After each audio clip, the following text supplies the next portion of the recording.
이번 주 글로벌 경제를 요약해 보겠습니다.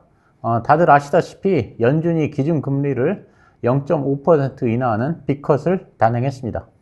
원래는 25bp를 인하할 것이라는 의견이 많았었지만 연준의 그 비공식 대변인이라는 월스트리트저널의 닉 티밀하우스 기자가 50bp 인하 가능성을 시사하면서 50bp에 대한 기대감이 고조되었습니다. 모두가 25bp 인하를 기정사실로 받아들이고 있는데 연준이 갑자기 50bp를 인하하면 시장은 충격을 받게 됩니다. 이런 경우에 연준은 월스트리트저널의 그 닉 티밀하우스 기자를 이용해서 자기네 속내를 알려주고는 했었습니다. 그러면 닉 티밀하우스 기자가 연준의 의도에 맞춰 기사를 씁니다. 그래야 시장이 충격을 덜 받기 때문입니다. 예를 들면 인플레가 한창일 때 연준이 75bp를 인상한다는 사실도 닉 티밀하우스 기자가 미리 기사로 알려줘서 시장의 충격을 완화했던 적이 있었습니다. 그런 이유로 이번에도 투자자들이 50bp 인하를 기대했고 투자 심리가 호전되면서 FOMC 이전부터 주가가 좋은 흐름을 이어갔습니다. 그래서 추석 전주에는 S&P 500과 나스닥이 급등하면서 작년 11월 초 이후 가장 높은 수익률을 이룬 한 주가 된 바 있었습니다. 그리고 예상대로 연준이 기준금리를 50bp 인하하는 빅컷을 단행했습니다. 그러면 먼저 글로벌 기업에 대한 소식입니다. 대만의 IT 전문가인 권밍치 애널리스트는 아이폰 16 시리즈의 첫 주말 판매량은 3,700만 대로 아이폰 15와 비교하면 12.7%가 감소했다고 했습니다. 이는 예정보다 부진한 판매량인데 그 이유는 애플 인텔리전스의 지연 때문이라고 했습니다.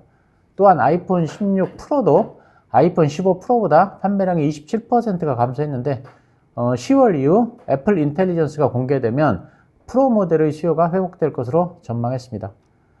그렇지만 그 권밍치 애널리스트와는 다른 의견도 나오고 있습니다. 물론 그 미국에 한정된 얘기이긴 하지만 통신업체인 T-모바일의 CEO는 아이폰 16 시리즈의 판매량이 지난 모델보다 빠르게 증가하고 있다고 했습니다.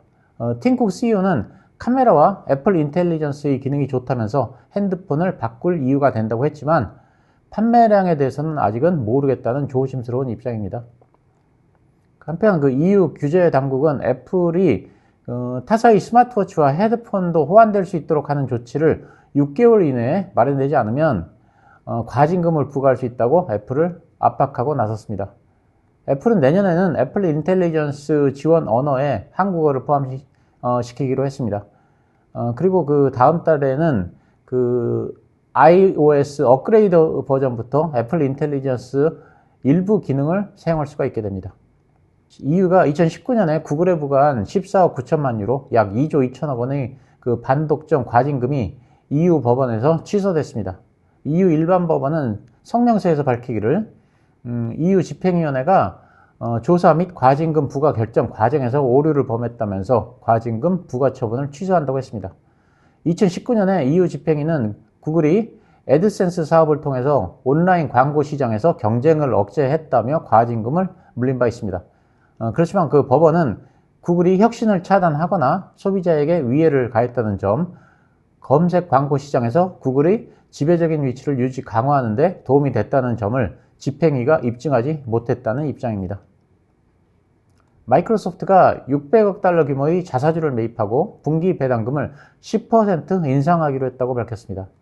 또한 그 MS365 웨이브 2라는 온라인 행사를 열고 코파일럿을 대대적으로 업그레이드 했다고 밝혔는데 AI 코파일럿의 공동 작업 기능을 추가해서 여러 명이 실시간으로 생성 AI를 활용해서 작업할 수 있게 됐습니다. 엔비디아가 옥토 AI를 인수하기 위한 협상을 벌이고 있는데 협상에 진전이 있었다고 옥토 AI의 내부 인사가 밝혔습니다. 옥토 AI는 AI 모델을 보다 효과적으로 운영할 수 있도록 해주는 소프트웨어 개발업체입니다. 엔비디아는 그 옥토 AI의 인수 조건으로 1억 6,500만 달러를 제시했는데 회사 채무 및 다른 비용들은 고려하지 않은 것이라고 디인포메이션은 전했습니다. 그동안 엔비디아는 자사칩 기반으로 AI 모델을 보다 쉽고 저렴하게 개발하고 운영할 수 있도록 하기 위해서 AI 및 클라우드 스타트업들의 인수에 적극적인 모습을 보여왔습니다. 메타는 인스타그램의 10대 청소년 계정을 비공개 전환하기로 했습니다. 그리고 그 팔로우된 사람으로부터만 메시지를 받을 수 있도록 제한하기로 했습니다. 이는 그 메타가 그동안 청소년들이 중독되도록 고의적으로 인스타그램이나 페이스북을 설계했다는 의혹에 대한 대응입니다. 내년 1월부터는 미국 외의 국가에서도 이러한 원칙이 적용됩니다. 창사 이래 최악의 위기에 직면한 인텔이 파운드리 사업을 분리하고 유럽 투자도 일시적으로 중단하기로 했습니다. 이에 따라 독일과 폴란드 프로젝트는 2년간 중단되고 말레이시아는 시장 상황에 따라서 가동 시기를 조정하기로 했습니다. 2015년에 인수한 FPGA 업체인 알테라 지분 매각도 추진합니다. 한편 월스트리트저널은 익명의 제보자를 통해서 퀄컴이 인텔에 최근 인수 의사를 타진했다고 보도했습니다. 만약 이 딜이 성사될 경우 업계 사상 최대 규모가 될 것이지만 가능성은 불확실합니다. 설사 인텔이 퀄컴의 인수 제안에 긍정적인 태도를 보인다고 하더라도 당국의 기업 결합 심사 등 장애물이 큰 상황입니다. 인수 제안 사실을 전한 소식통들도 이번 거래가 확실한 것과는 거리가 먼 상황이라면서 주의를 당부했다고 월스트리트저널은 전했습니다. 새로운 비만 치료제인 몬루라반트의 임상 2회 이상 결과가 기대에 미치지 못했습니다. 시장 기대치는 10% 이상의 체중 감량이었지만 16주 후에 5.8%의 감량에 그쳤습니다. 바이든 행정부는 일본 제철의 US 스틸 인수 허용 여부를 11월 미국 대선 이후로 연기했습니다. 바이든 정부가 이미 대선 전 불허 발표 입장을 세웠다는 언론 보도가 있었지만 불과 며칠 만에 태도를 바꿨다는 소식이 전해진 것입니다. 인수가 취소될 경우 경제적 후폭풍을 우려하는 목소리가 높아지자 바이든 정부가 신중한 입장으로 선회했습니다. 일본 제철이 신청을 취하하고 재신청할 경우 최장 90일간의 심의 기간이 추가로 보장되는데 이를 이용하는 것입니다. 예컨대 9월 23일 신청 취하 및 재신청을 하면 심의 종료 기한은 90일 뒤인 12월 22일로 늦춰지게 됩니다. 이에 따라 일본 제철은 일단 인수심사의 신청을 철회한 뒤 재신청할 계획입니다. 보잉 노동자들이 16년 만에 파업에 착수한 가운데 사측이 비용 절감을 위해 노동자들을 대상으로 대규모 무급 임시휴직을 시행하기로 했습니다. 사측은 무급 휴직 대상이 몇 명인지 밝히진 않았지만 수만 명에 달할 것으로 알려졌습니다. 노사 간의 파업 협상은 진전을 보이지 못하고 있는 상태입니다. 한편 파업으로 보잉의 비행기 생산이 중단되면서 보잉의 현금 흐름은 큰 타격을 받게 됐습니다. 비행기는 구매자에게 최종 인도되는 시점에 구매 금액의 절반 이상을 받기 때문입니다. 파업이 장기화되면 보잉의 신규 등급은 투자 부적격 또는 정크 등급으로 강등돼서 추가 차입 비용이 더 커질 수가 있습니다. 이번에는 글로벌 경제 관련입니다. 다들 아시다시피 연준이 9월 FOMC에서 50bp 이하의 B컷을 단행했습니다. 이는 2022년 3월에 금리를 인하한 후 2년 6개월 만의 금리 인하입니다. 파월 의장은 이 같은 결정에 대해 고용시장이 적절한 수준의 성장을 유지하고 인플레이션이 2% 수준으로 완화할 수 있을 것이라는 자신감을 반영한다고 말했습니다. 또한 대차 대조표도 계속 축소해 나가기로 했다고 말했습니다. 점도표에 관해서는 경제가 예상대로 진행된다면 적정금리 중간값은 금년 말에 4.4% 그리고 2025년 말에 3.4%가 될 전망이라고 했습니다.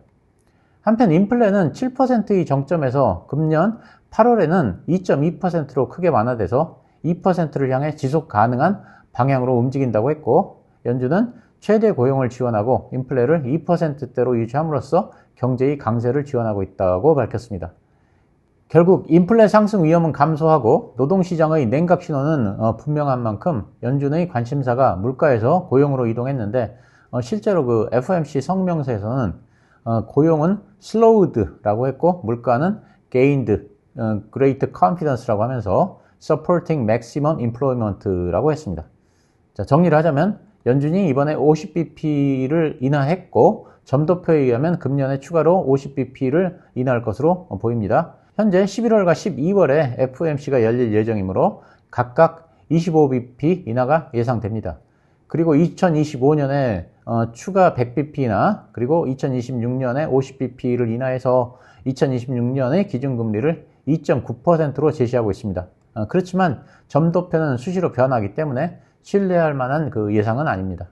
영국이 기준금리를 5.0%에서 동결했습니다.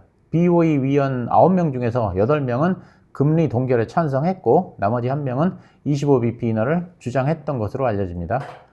베일리 BOE 총재는 인플레를 낮게 유지하는 것은 중요하고 너무 빨리, 너무 많이 금리를 내리지 않도록 주의하고 있다고 했습니다.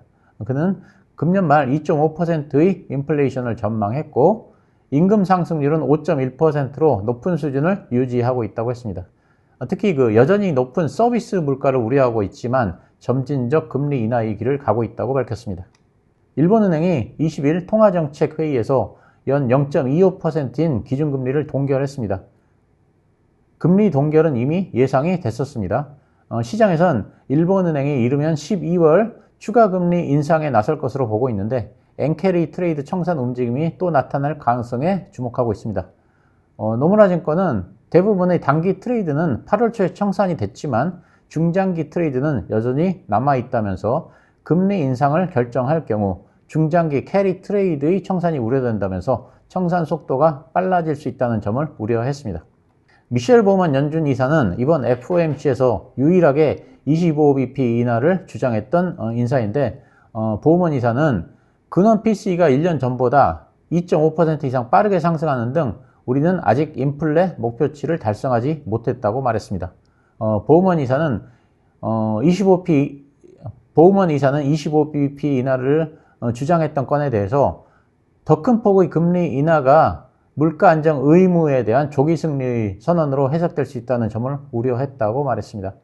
한편 크리스토퍼 월러 연준 이사는 FOMC 이전의 CPI와 PPI로 인해 50bp 인하를 지지하게 됐다고 했습니다.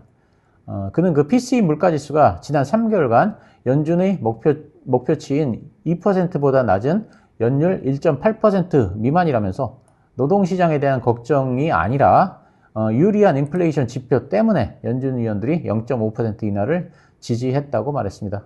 그렇지만 인플레가 예상보다 완만하게 떨어지는 것은 우려스럽다는 입장도 전했습니다.